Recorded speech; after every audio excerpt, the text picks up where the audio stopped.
से आज्ञा पितृपक्ष महालया श्राद्ध ये जो चली रही अद्यावधि आज्ञा पितृपुरुष को तर्पण श्राद्ध दे तर्पण करी तांको आज्ञा संतुष्ट करबा पई ई पितृपक्ष को पालन करा जाए बा श्राद्ध प्रदान करा जाए। तेबे आज मु आपण मानक आगरे जो कथा वस्तु उपस्थापन करबा को जाउची प्रकृत रे कर्मकांड पद्धति अनुसार जने निसंतान लोक अपुत्रिक संतान जहार नाही तार दशाह एकादशाह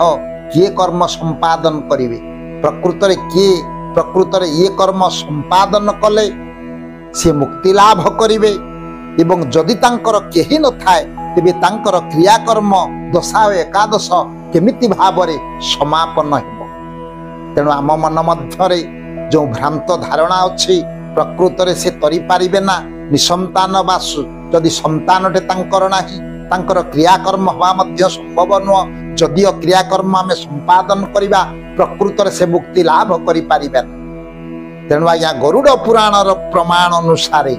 निश्चित भावरे तांकर क्रियाकर्म किए संपादन करिवे एवं केमिति भावरे ये संसार रु से मुक्ति लाभ करिवे जानिबा निश्चित भावरे ये पुराण रहस्य माध्यम रे जने निसंतान व्यक्तिंकर केमिति भावरे ये पिंड प्रदान करा जिवो दशाह एकादशाह कर्म मध्य संपादन करा जिवो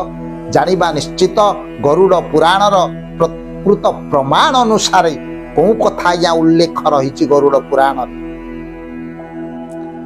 जने संतान पाई हुए तो एकाधिक जने संतान पाइबा पाई जने जेते निसंतान अवस्था रहिला तांको कुଳରେ संतान संतति जन्म ग्रहण कले नाही तेणु जने संतान पाइबा पाई से हुए तो एकाधिक विवाह कले 5टी 6टी धरंतु विवाह कला परे मध्य तांकर कही पत्नी गर्भरु संतानटे जन्म ग्रहण कले नाही धरंतु शेषरे जने पत्नी गर्भरु गोटे संतान जन्म ग्रहण कले तेबे से जने संतान ये 6 जन मांकर पिंडदान करने संगे संगे ये दशाह एकादशाह कर्म संपादन करने संगे संगे निज बापांकर मध्य ये कर्म को से संपादन करिवे। प्रकृत से जड़े मांकर जदि संतान जन्म ग्रहण करे निश्चित भाव से समस्तंकर पिंडदान दे तांकु ये नरकरु निश्चित भाव से उद्धार करि पारिबे काहेकि ना शास्त्र प्रमाण दैचंती पुत्रार्थे क्रियते भारज्या पुत्र पिंड प्रयोजन। तेणु प्रकृत रे से जड़े संतान जन्म नेले मध्य सबु मांकर दशाह एकादशाह कर्म संपादन करिबा संगे संगे पिंडदान दे निश्चित भाव रे तांको से मुक्ति करैबे। खाली एतिକି नुहे तो आपण माने विचार करिवे 5 जन विवाह बा 6 जन विवाह कला परे मध्य तांको कुଳରେ जदि संतान संततिटे जन्म ग्रहण कले नाही तबे किमिति भाव से मुक्ति लाभ करिवे। गरुड़ पुराण प्रमाण अनुसार कि तांकर दशाह एकादश कर्म को संपादन करिवे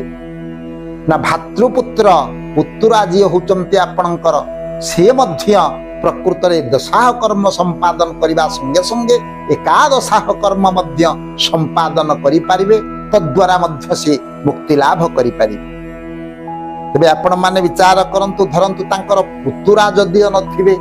भातृपुत्र कहीं नथिबे तेबे से किमिति भाव रे ये दशाह एकादश कर्म तांकर किमिति समापन हेबो ना जदि पुत्र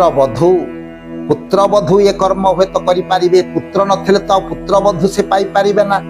तेणु ये कर्म संपादन करि पारिबे ना। आपण मानक मन रे आउ गोटे प्रश्न मध्य आसे प्रकृत रे जने कन्या संतान बापा मांकर ये प्रकृत रे पिंडोदक क्रिया बा जो ये दशाह एकादश कर्म ताद्वारा मध्य संभव होई पारिबो किना। शास्त्र प्रमाण अनुसार जने कन्या संतान मध्य पिंडदान दे पारिबो या बापांकर आत्मा उद्देश्य रे बा पिंड उद्देश्य रे निश्चित भाव रे श्राद्ध प्रदान करिबा संगे संगे ये दशाह एकादश कर्म मध्य संपादन करि पारिबो। ये कथा या शास्त्र अनुमोदन ये कथा मध्य प्रमाण अछि। खाली कि एतिकी नुहे आपण माने हुए तो विचार करिवे कन्या संतान मध्य तांको कुଳରେ जन्म ग्रहण जदियो करि नथिबो केमिति तांकर क्रिया कर्म समापन हबो ନା ଧରନ୍ତୁ ତାଙ୍କର ଯଦି କେହି ଏ ସଂସାରରେ ନଥିବେ, ପୁତୁରା ଜଣେ ନଥିବ, ସନ୍ତାନ ତ ଜନ୍ମ ହେଇନା, କନ୍ୟା ସନ୍ତାନ ଜନ୍ମ ଗ୍ରହଣ କରିନଥିବେ, ତେବେ ଆଉ ଗୋଟିଏ ଉପାୟ ଅଛି ଶାସ୍ତ୍ର ଅନୁମୋଦନ କଥା। ତାଙ୍କର ଯଦି କେହି ଅନ୍ତରଙ୍ଗ ବନ୍ଧୁ ଥାଏ, ସେ ଅନ୍ତରଙ୍ଗ ବନ୍ଧୁ ମଧ୍ୟ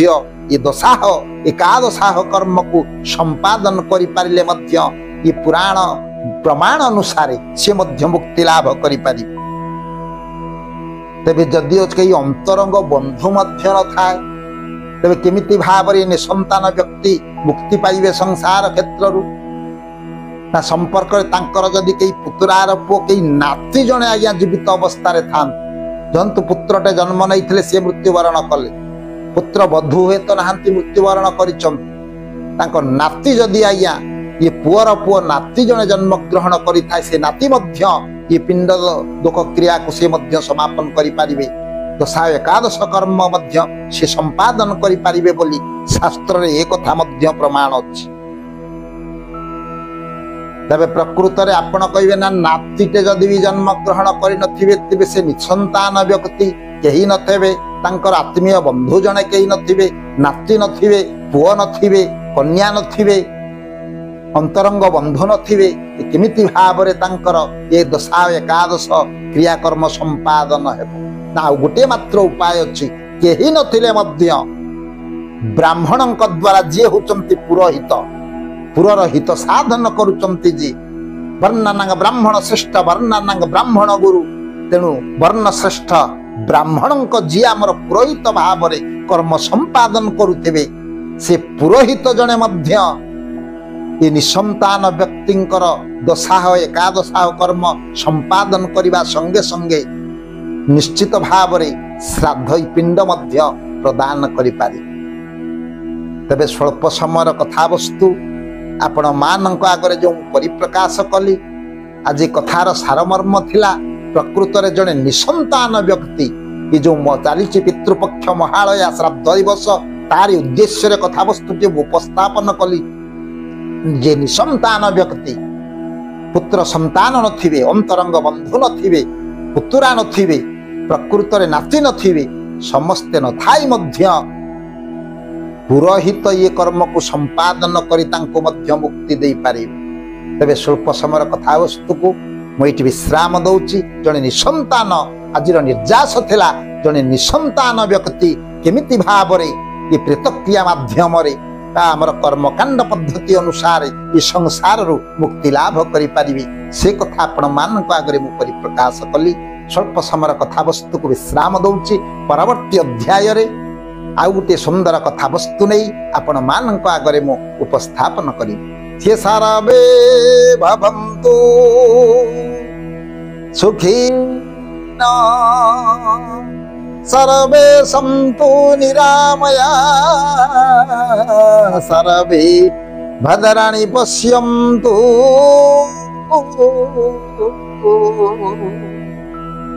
मा कश्चित् दुःखभाग् भवेत्।